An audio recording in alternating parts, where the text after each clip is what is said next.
السلام علیکم جی. آپ دیکھ رہے ہیں یوٹیوب چینل اور میں احمد ہوں.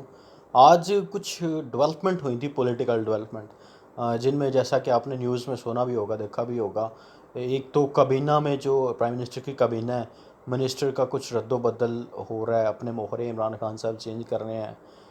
اسی حوالے سے فواد چودھری کو جو ہے یہ ڈسکس کیا جا رہا ہے کابینہ میں کہ ان کو دوبارہ اطلاعات و نشریات پہ دوبارہ بحال کیا جائے، ان کو دوبارہ یہی منسٹری جو ہے دوبارہ دی جائے. اس کے ساتھ ہی بلاول بھٹو صاحب، ان کو جو پی ڈی ایم کی طرف سے شو کاز نوٹس بھیجا گیا ہے، اس حوالے سے ہم ڈسکس کریں گے.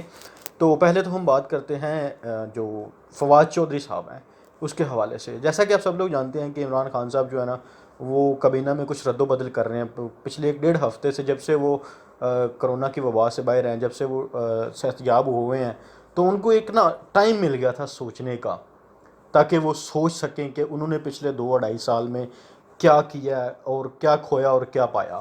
کس بندے نے کتنا کام کیا ہے، کون سی چیز چینج کرنے والی ہے، کون سی چیز نہیں چینج کرنے والی. تو یہ 15 دن جو ان کو ملے ہیں نا، یہ اللہ کی طرف سے یہ ان کو بڑا اچھا موقع مل گیا ہے یہ چیز ڈسکس کرنے کا کہ وہ کس چیز میں رد و بدل کریں گے، کس چیز کو امپروو کریں گے تو وہ ایک اچھا سا افیکٹولی ڈلیور کر سکیں گے. اسی حوالے سے انہوں نے کچھ اپنے منسٹر کو اڑایا بھی ہے. جیسے کہ آپ نے دیکھا کہ حفیظ شیخ کو ہٹا دیا وزیر خزانہ سے، اس کے ساتھ ہی 2 3 اور منسٹرز ہیں ان کو ہٹا دیا گیا. اسی حوالے سے اب وہ جو رد و بدل ہونے کے چانس ہے نا، 7 to 80% جو اس کے چانسز ہیں، اس میں پہلے تو یہ ہے کہ فواد چودھری جو ہے نا، وزیر اطلاعات و نشریات، ان کو دوبارہ یہ وزارت مل جائے.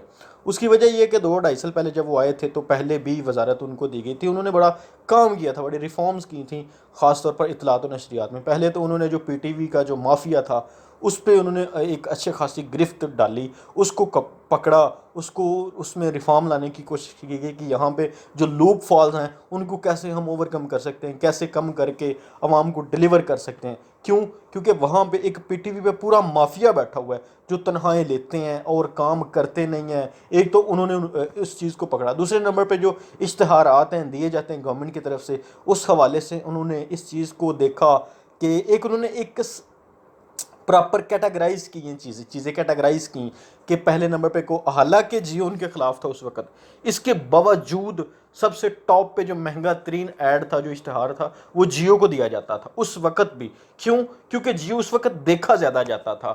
تو اسی طرح انہوں نے پھر اس کے بعد کیٹاگرائز کر دیا گیا ہر چیز کو. تو یہ لوگ خاص طور پر جو میڈیا کے ہمارے جو وڈے صحافی ہیں، سو کالڈ صحافی جو ہیں، ان کو یہ چیز جو نا اچھی نہیں لگی، چبھی نہیں. اس وجہ سے ان کے خلاف پروپیگنڈے بھی بہت زیادہ کیے گئے. اسی طرح سے کچھ اخبارات تھے، اس کے حوالے سے ان کو جو پراپر، جن کو کوئی پوچھتا نہیں تھا ان سے پہلے، فواد چودھری کہنے سے پہلے جن کو کوئی پوچھتا نہیں تھا، بس جو حکومت کی تعریفیں کرتے تھے ان کو زیادہ سے زیادہ ایڈ ملتے تھے، اور جو حکومت پہ کرٹیسائز کرتے تھے ان کو کسی قسم کا کوئی ایڈ، ان کے ساتھ کسی قسم کا کوئی تعاون نہیں تھا کیا جاتا، جو پراپر طریقے سے ٹرانسپیرنٹ کام کرتے تھے نیوز پیپر.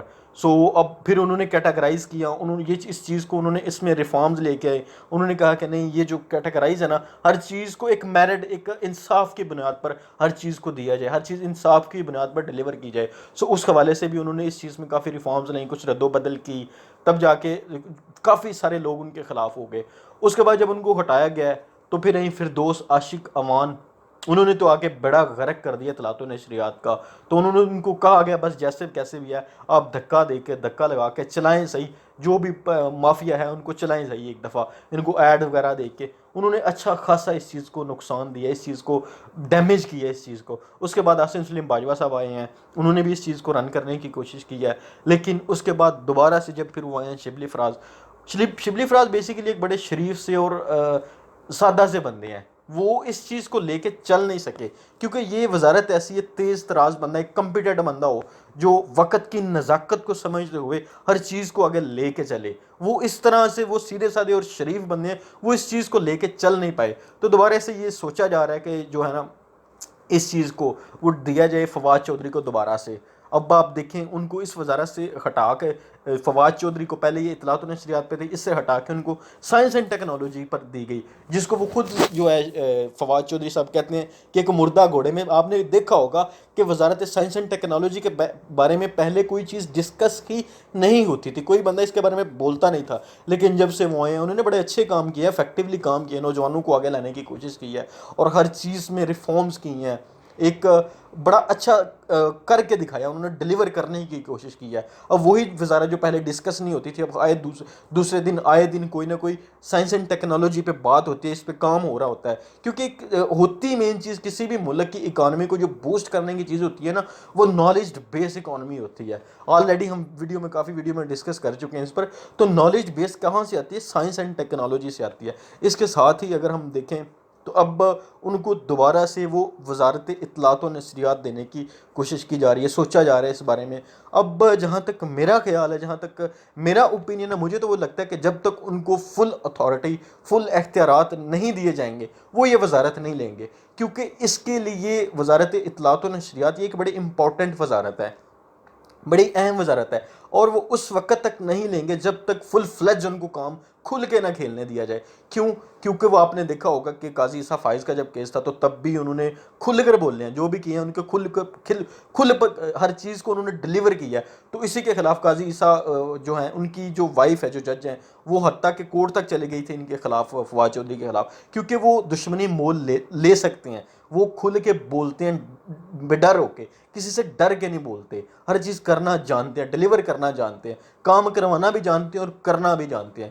اس لیے اب جہاں تک میرا اوپینین ہے، اگر وہ وزارت یہ لیتے ہیں تو فل اختیارات کے ساتھ ان میں کسی قسم کی کوئی انٹرفیرنس، کوئی مشیر، اس طرح کی کوئی چیز ان کو انٹرفیرنس نہیں پسند، وہ یہ چیز نہیں لیں گے. اگر ان کو فل فلیج ہو کر کام کرنے کی اجازت دی گئی، ان کے کام میں کسی میں ٹانگ اڑانے کی کوشش نہ کی گئی، وہ تب یہ وزارت لیں گے تاکہ ان کو پورے اختیارات دیے جائیں اور وہ تاکہ کھل کے ڈیلیور کر سکیں اور وہ اپنا کام کسی بھی قسم کی ٹینشن سے فری ہو کر کریں اور اس میں ریفارمز لے کے. اور آپ دیکھیے گا اگر یہ آتے ہیں تو یہ اچھا خاصا ایک تو اپوزیشن کو ٹف ٹائم دیں گے، اور خاص یہ میڈیا کو اچھا خاصا جو ہے نا وہ ٹف ٹائم دیں گے، جو خاص طور پر اس میڈیا کو جو خاص طور پر بلا وجہ ہی گورنمنٹ پہ کرٹیسائز کرتا ہے. اس کے ساتھ ہی ہم بڑھتے ہیں آگے. جو ہماری پولیٹیکل ڈیولپمنٹ ہوئی ہے اس میں ہمارے ساتھ جو ہوئی ہے بلاول بھٹو صاحب.